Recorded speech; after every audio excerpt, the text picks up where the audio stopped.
like a Hellcat.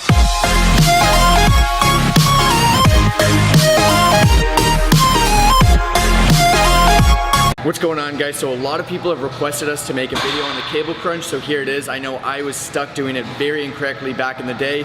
Please give us a thumbs up and enjoy the video.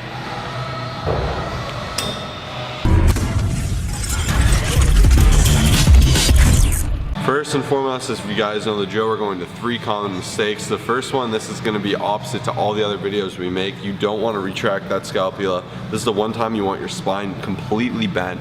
So you want to get that hunch even when you're lifting up. You want to hold that hunch because you have to consider you're actually trying to crunch here. If you have this retracted, you can't really get a good crunch. You need this forward to be able to squeeze into that crunch. And that is number one. As you can see, Kyle's doing it here. He's got his back very postured. It looks very awkward. It looks like he's trying to kiss the floor, and that's what you're gonna get, as opposed to actually trying to drive that chin all the way down to the knee and really get that big contraction that you're aiming for with this exercise. Number 2, guys, is trying to kiss the floor. This is the most common mistake because you're actually completely screwing up your range of motion. Think of a crunch, you're trying to drive yourself all the way forward towards your knee. This is the exact same thing, it's just a different plane of motion coming from the top. So you want to start with that back hyper-extended, and as you guys can see, I'm driving that chin inward. Looks a little silly, I look very hunched, but that's what's going to give me that squeeze. And then kind of like a 2.5 of sorts is to hold the squeeze. You need to play around until you actually feel the squeeze and you feel all of your abs being worked. If you're going too heavy, you're really going to screw yourself up because you're not going to get the contraction you need to make this exercise worthwhile. If you're going too light, you're not going to feel anything. You're going to have to rep it for days, and that is another huge issue. So really drive that chin inwards, kind of push everything down, really squeeze in that stomach and focus on that mind-muscle connection. Common mistake number 3 is distance. I find so many people like to go way too close. By going too close, like literally up to here, it's going to be limiting your range of motion. And a lot of people think they're going to be working their abs more by going far back here. This is also going to be limiting your range of motion. So I highly recommend finding your sweet spot, making sure to get a nice squeeze, a nice contraction, and not limiting your range of motion, getting the most out of this exercise. Alright guys, from the A to Z of this exercise, I'm going to keep it American even though we're Canadian.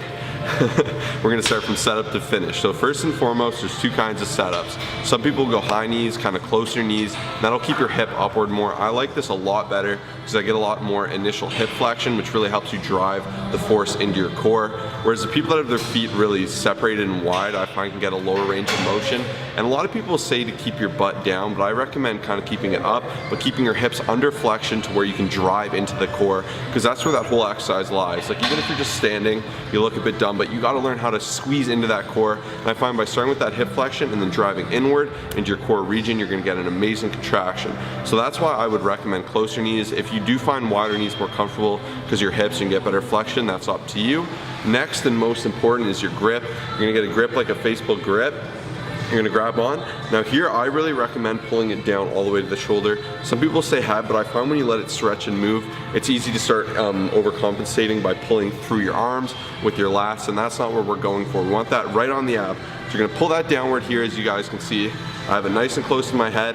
Now from here, I kind of get that weird little bend in the back, right? So that's a hyperextension of the back, which is normally a horrible thing in exercise. So this is the one time we're gonna run contrary to that typical rhetoric. But here, past that, I'm driving the chin inward, and I'm trying to put a lot of force on my abs and keep that all the way down to a huge contraction. You guys can see, I like to hold and make sure I'm really isolating the muscle. But on the way up, you're gonna wanna go to where you feel your abs nice and extended. Not overextended, you don't wanna go too high, that's another common issue. You wanna go just where they're fully stretched out and fully contracted, just like any other muscle. Just like a bicep, you extend, you contract, and that's all it is. And with anything you do, that's what's important. But for this one, above all, play around with things, give it a try, and make sure you're actually feeling your abs when doing this exercise. Thank you guys so much for checking out this video. If you liked it and you learned something, please smash that like button. It really helps us out. Drop a comment, say what's up, say you liked it. Any questions or comments you have, we're happy to answer. We have a lot of other great how-to videos, so I recommend you check out our how-to playlist. That's the first link in the bio. Second, we also offer online fitness coaching. If that's something that interests you, you want to take your fitness to the next level. We do macronutrient coaching, programming, form evaluation, constant support, oversight. We're here for you if that's something you're interested in. Click the second link, watch the video, read the details.